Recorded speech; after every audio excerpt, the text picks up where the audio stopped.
Falando em dicas, a gente também precisa alertar você sobre a questão do câncer de mama. Afinal de contas, estamos no mês de outubro e a gente sempre vem com esse alerta o ano todo, mas em outubro especialmente a gente fala um pouco mais a respeito do outubro rosa, é claro. Por isso a gente está aqui com a doutora Patrícia Gonçalves, ginecologista e também obstetra. Seja bem-vinda. Muito obrigada. Tudo bem? Mais uma vez. Sempre um prazer te ter aqui. Ainda mais para dar um alerta tão importante quanto esse. A gente sabe que a pandemia, a quarentena especialmente, trouxe várias consequências. E uma delas foi o pessoal mais dentro de casa e se cuidando por um lado e descuidando de outro. Sim. Né? Infelizmente, a gente sabe que o número de check-ups, de exames, de ultrassons, de mamografias caiu drasticamente durante a quarentena. E isso pode trazer uma consequência ruim para os números de câncer de mama, não é, doutora? Que aumentam consideravelmente, porque as mulheres estão fazendo menos os seus exames de rotina, os seus check-ups. Estão com medo até de ir em laboratórios, ir a consultórios médicos. As coisas estão voltando aos poucos. Normalmente, as mulheres fazem o check-up, principalmente a mamografia, após os 40 anos. O Ministério da Saúde preconiza que após os 50 anos, a mulher deve fazer a cada 2 anos, caso a mamografia venha normal, o resultado.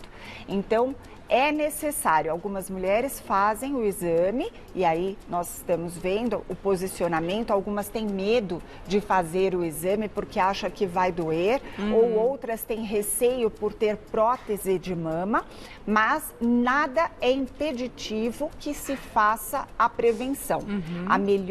O melhor cuidado é a prevenção. Sempre, porque a gente sabe que no comecinho, né, quando descoberto no comecinho que só a mamografia consegue, a gente não consegue com a palpação, nada disso, quando é muito pequenininho. A gente não encontra, né, na palpação, nem outros sintomas que de repente o tumor possa apresentar.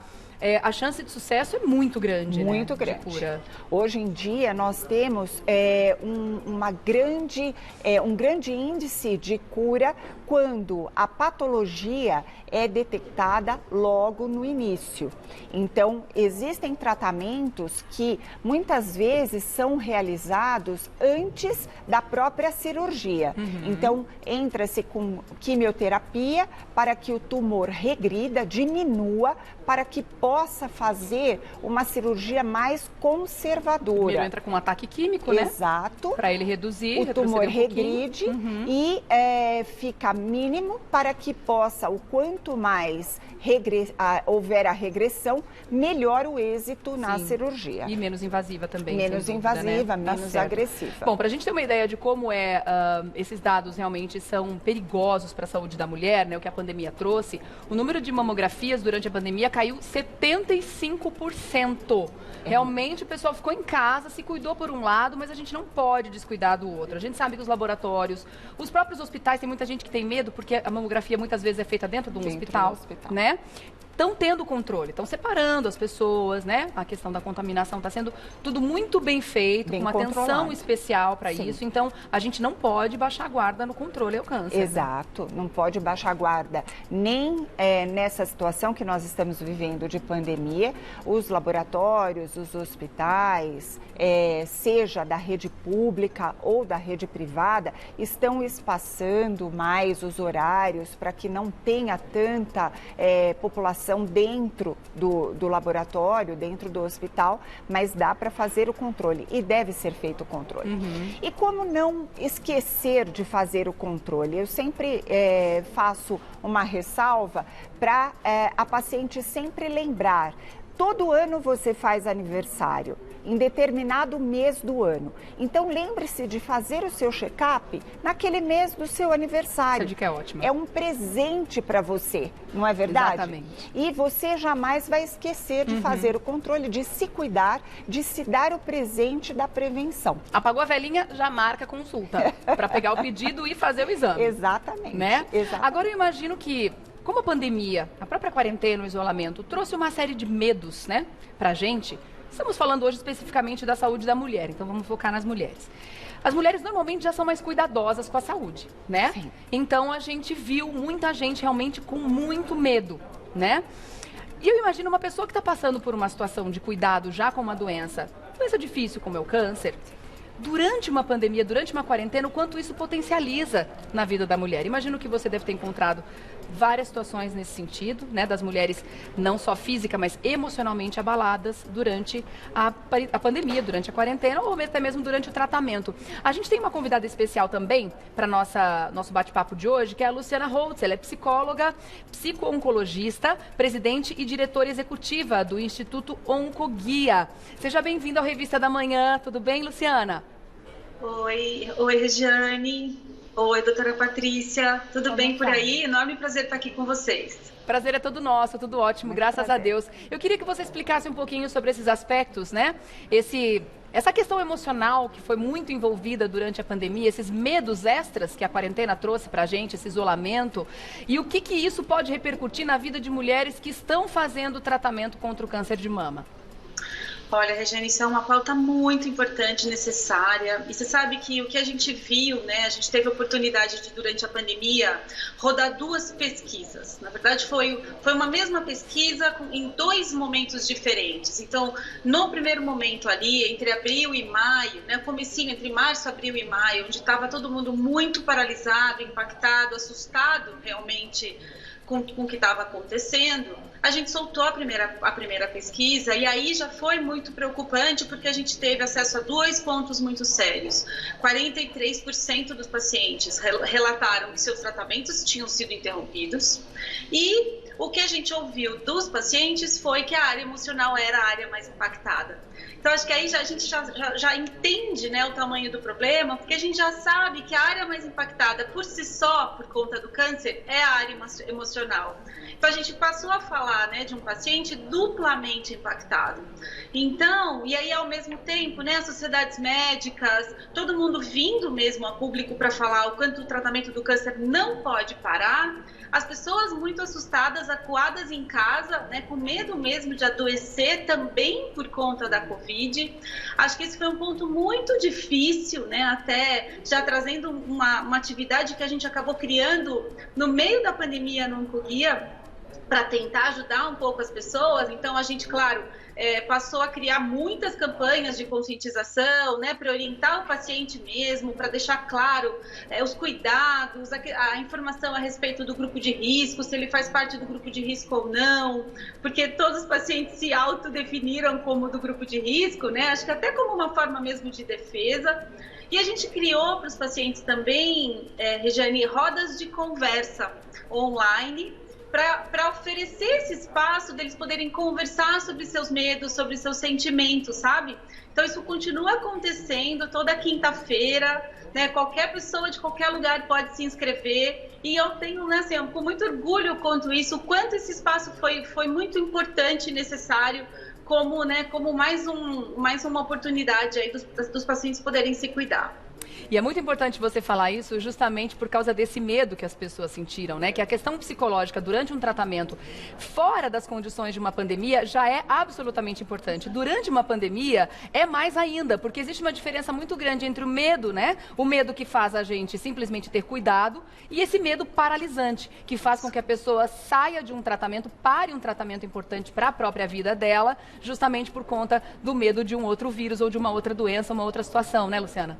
Sem dúvida, e o que a gente viu foi as 2 coisas, né? A gente viu, claro, que os tratamentos foram cancelados por parte das instituições, e a gente entende, né? As instituições estavam precisando se organizar, priorizar, até mesmo as equipes foram impactadas, mas a gente também viu que alguns pacientes tomaram a decisão por conta própria. Né? Então, assim, é muito perigoso, a gente sabe que o câncer não espera, né? O tratamento do câncer não pode parar, de jeito algum. Então, inclusive, a nossa recomendação é que, se isso ainda estiver acontecendo, né, que o paciente entre em contato com a instituição, converse, tenta falar com o seu oncologista para entender que momento que o tratamento precisa retomar. Obviamente, né, a doutora Patrícia já falou, se você tem sinal e sintoma, se você está sentindo alguma coisa, se você percebeu que a sua mama mudou, isso é mais prioritário ainda, né? Essa mulher precisa sim de um especialista e para as mulheres em geral, acho que está na hora da gente aproveitar de repente o Outubro Rosa realmente para colocar os exames em dia, não é, doutora Patrícia? Sim, não Sem podemos dúvida. deixar. Não podemos deixar de lado. E também enaltecer o trabalho de vocês, psicólogos, né, e psicoterapeutas, tão importantes durante um tratamento enfim, seja de qualquer tipo de tumor, né? A gente fala mais do câncer de mama nesse momento, mas de qualquer tipo de tumor. A gente sabe o quanto a perda dos cabelos, o quanto a mastectomia, o quanto a questão da sexualidade, tudo isso é tudo muito impactado durante um tratamento. Então é importante sim que os psicólogos aí com esse trabalho de uma das grandes importâncias durante o tratamento, sem dúvida nenhuma, tem que ser enaltecidos. E a gente agradece a sua participação também aqui durante o Revista da Manhã. Eu queria que você falasse rapidamente também, Luciana, a respeito do @oncoguia, que a gente pode seguir no Instagram. Claro, e vocês têm em todas as redes sociais, viu, Regiane? vários serviços gratuitos também, né? Isso, eu acho que o que é muito importante todo mundo conhecer é o nosso canal Ligue Câncer, né, que é o 0800 773 1666, o portal do Oncoguia, né, o canal Ligue Câncer é específico para os pacientes poderem tirar dúvidas sobre direitos, sobre qualidade de vida, pode ligar para desabafar, né, pode ligar para tirar dúvidas mesmo, em especial agora também sobre o Outubro Rosa, sobre a Covid, claro. E o portal tem todas as informações para auxiliar alguém que está passando pelo câncer. A gente está presente em todas as redes sociais e tem também esse convite para quem quiser participar das rodas de conversa. Então, meu agradecimento pela oportunidade. A gente agradece demais também. Parabéns. Luciana Rhodes, psicóloga, psico-oncologista, presidente e diretora executiva do Instituto Oncoguia. Muito obrigada pela participação no Revista. Obrigada, até a próxima. Muito obrigada. Muito Tchau, bom. gente. Tchau, parabéns. Agora, voltando aqui com a doutora Patrícia, eu quero que você me diga, por favor, o que pode significar para as pacientes que simplesmente pararam com o tratamento durante a quarentena. O que isso pode trazer de consequências, não só para o tratamento, mas também para as questões psicológicas dessa paciente. Estava falando das consequências, só para o pessoal entender o quanto é sério, que se caso tenha ficado com esse medo paralisante que a gente comentou aqui e tenha deixado de lado o tratamento por conta própria, como a Luciana disse, muitas vezes, não sei se você encontrou casos como esse durante a quarentena. Que tipo de consequências pode trazer? Parar por conta própria, sem a orientação médica, é bastante perigoso. Porque algumas mulheres acabam tendo muito receio de ir em laboratórios ou hospitais, procurar ajuda até mesmo em consultórios, nas unidades básicas de saúde, e acabam tendo como consequência uma progressão rápida da patologia, da doença. Então, isso não é positivo. Agora, sob orientação médica, por exemplo, quando a paciente já está em tratamento, por exemplo, com quimioterápico, para regressão do tumor, para posteriormente programar-se a cirurgia. Aí, então, é programado pelo médico o tempo adequado.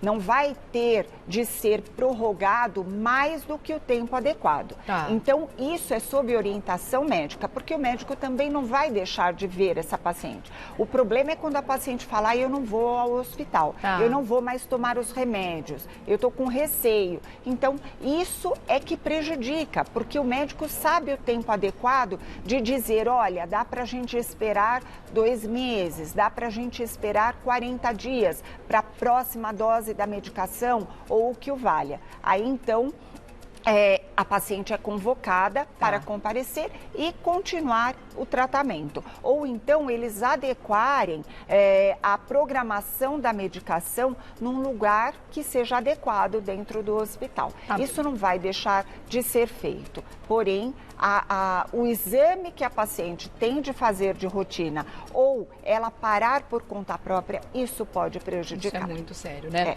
Bom, nunca é demais a gente falar a respeito dos sinais, né? A mamografia, obviamente, indispensável, né? Isso a gente nem discute. Mas quais são os outros sintomas, as outras observações que a gente pode fazer com relação à mama, formato, secreções, cor? Tem alguma coisa que a gente pode autoavaliar também? Vamos falar das glândulas primeiramente normal. O que é a glândula mamária normal? Então aqui nós temos uma figura muito interessante que nós conseguimos projetar. A glândula mamária, ela fica sobreposta sobre a musculatura. É aqui pro Toninho, deixa eu ver se a gente consegue ficar sem brilho. Aqui, Isso, ó, pronto. ótimo.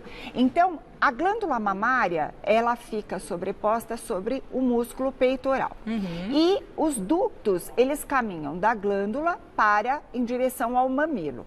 Em qualquer dessas regiões pode ter acometimento neoplásico, isto é, acometimento pelo câncer. Tá. Mas nós conseguimos identificar quando nós temos um nódulo, um cisto ou mesmo a glândula normal. Tá. Então, quando a glândula é normal, parece miolo de pão amassado. Quando a gente vai palpar a glândula mamária, nós sentimos como se fosse miolinho de pão amassado. É uma superfície macia, porém irregular e homogênea, isto é, em toda a glândula mamária nós sentimos esse tecido regular e ondulações homogêneas. Muito bem. Tá. Quando nós identificamos como se fosse um carocinho de azeitona, esse caroço de azeitona durinho, fibroelástico que nós dizemos, se ele estiver fixo, aí é um nódulo que pode ser suspeito. Se ele estiver móvel, pode ser um fibroadenoma, que é um nódulo benigno. Tá. Quando nós palpamos como se fosse o lábio macio, ele pode ser considerado um cisto de superfície regular. Então, por exemplo, como essa fruta. Uma mirtilo. Isso, maciazinha. E como se fosse a textura da boca. Cisto é benigno, é líquido, né? Seja ele oleoso ou mais espesso. Algumas mulheres têm a doença fibrocística, que é a displasia mamária. Então, quando a mulher palpa a mama, parece nodulações agrupadas, que é como se fosse a amora, tá? E principalmente pré-menstrual, ela sente esse engurgitamento da glândula mamária. Pode confundir isso com um tumor e se assustar? Pode ficar assustado porque a minha mama está mais inchada, está dolorida. Estou sentindo umas coisinhas aqui. Exato. Agora, quando nós vamos fazer o autoexame, é importante nós nos tocarmos, nos conhecermos. Então, uma vez por mês, aquelas mulheres que menstruam, pós-menstruação, porque a mama está menos inchada, nós no banho vamos fazer movimento circular com a polpa digital, inclusive na axila, explorando os gânglios. Porque quando existe algum tumor, então aqui nós temos uma imagem bastante interessante, tem um comprometimento axilar, né? Então, a mulher, ela sente a axila mais cheia. Que cheia do quê? De gânglios. Mas a gente vai sentir o quê? Como se fossem nodulaçõezinhas também? Nodulações, muitas vezes, dolorosas, tá?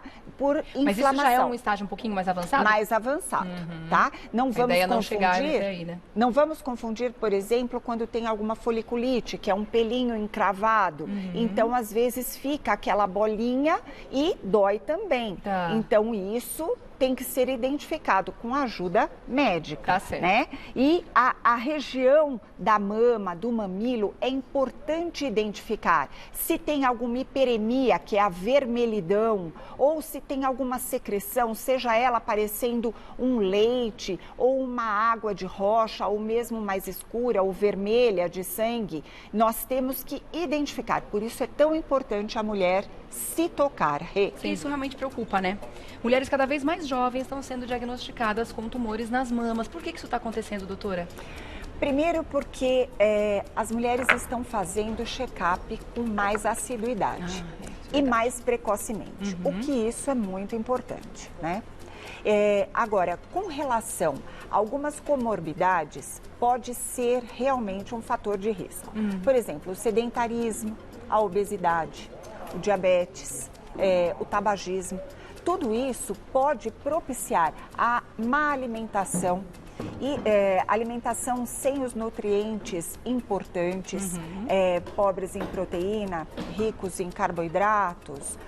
Então, a depender dos alimentos, também pode ter acometimento, não só no câncer de mama, mas também no câncer de intestino e outros tantos. Outros, né? É importante a mulher fazer exercício físico, dormir bem, o estresse, né? Então trabalhar muito, se estressar, trabalhar mais de 12 horas no dia, todos os dias, isso é comprometedor para a saúde, isso debilita muito. Estados depressivos também comprometem muito o estado físico da mulher e podem propiciar. Sem falar do fator familiar, claro, do fator questão genética, né? Então, isso tudo é muito importante nós observar. Disse tudo, doutora, realmente, né? Fica aqui um convite não só para que no Outubro Rosa você perceba a importância da mamografia, da prevenção, no sentido de fazer os exames, o check-up, mas também de ter uma vida com qualidade, de ter uma alimentação saudável, de fazer exercícios físicos, de não ficar sedentário. Então, tudo isso não só para as mulheres, mas para todos, para homens também, né? Para evitar tantas doenças aí, uma lista que estão envolvidas com esse tipo de vida, né? Com esse tipo de hábitos. Doutora Patrícia Gonçalves, ginecologista e obstetra, vou deixar o contato no Insta, @dra.patricia_Gonçalves com S, tá?